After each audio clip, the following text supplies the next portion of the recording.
বাংলাদেশ থেকে পাচার হওয়া অর্থ ফেরত আনতে কানাডার সহায়তা চেয়েছেন অন্তর্বর্তী সরকারের প্রধান উপদেষ্টা ডক্টর মোহাম্মদ ইউনূস।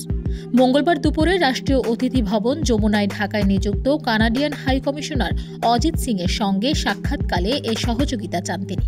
প্রধান উপদেষ্টা বলেন, শেখ হাসিনার একনায়কতন্ত্রের সঙ্গে যুক্ত অলিগার্ক, স্বজন পোষণকারী ও রাজনীতিবিদরা বাংলাদেশ থেকে শত শত বিলিয়ন ডলার চুরি করে নিয়েছে, যার একটি অংশ টরেন্টোর কুখ্যাত বেগমপাড়ায় সম্পদ কেনার মাধ্যমে পাচার হয়েছে।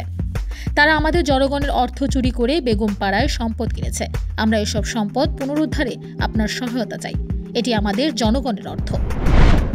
আসন্ন রমজান মাসে লাভের পরিমাণ কমিয়ে জনগণের পাশে দাঁড়াতে ব্যবসায়ীদের প্রতি আহ্বান জানিয়েছেন স্বরাষ্ট্র উপদেষ্টা lieutenant general of Mohammad Jahangir Alam Chowdhury. তিনি বলেন, তারা ইফতার পার্টি করবে, এটা করবে, সেটা করবে। এসব না করে কিভাবে জিনিসপত্রের দাম কম থাকে এটার ব্যবস্থা করুক। মঙ্গলবার রাজধানীর খামারবাড়িতে বাংলাদেশ কৃষি গবেষণা কাউন্সিল পরিদর্শন ও মত বিনিময় সভা শেষে এসব বলেন তিনি। মূল্যস্ফীতি নিয়ন্ত্রণ আনতে আমাদের আরও 2 থেকে 3 মাস অপেক্ষা করতে হবে বলে জানিয়েছেন অর্থ উপদেষ্টা ডক্টর সালেহ উদ্দিন আহমেদ। তিনি বলেন, আমাদের মূল্যস্ফীতির দিকে মূল মনোযোগ আছে।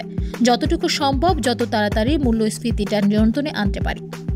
এখন আমরা যে উদ্যোগটা নেব সেটার প্রভাব বাজারে দেখতে পারবেন। জুন মাসের দিকে মূল্যস্ফীতিতে একটা আইডল 6-7% যেতে পারে। তাহলে আমাদের জন্য বেটার হয়। মঙ্গলবার দুপুরে সচিবালয় মন্ত্রী পরিষদ বিভাগের সম্মেলন কক্ষে সরকারি ক্রয় সংক্রান্ত উপদেষ্টা পরিষদ কমিটির বৈঠক শেষে সাংবাদিকদের তিনি একথা বলেন। গত সপ্তাহে কুইন্সল্যান্ডের কিছু অংশে 1.5 মিটারেরও বেশি বৃষ্টিপাত হয়েছে। এতে ঘরবাড়ি, ব্যবসা প্রতিষ্ঠান এবং রাস্তাঘাট ডুবে গেছে। বিপর্যস্ত হয়ে পড়েছে জনজীবন। অস্ট্রেলিয়ার কর্মকর্তারা এসব তথ্য জানিয়েছেন। খবর দ্য স্টেটস টাইমস ও এএপির।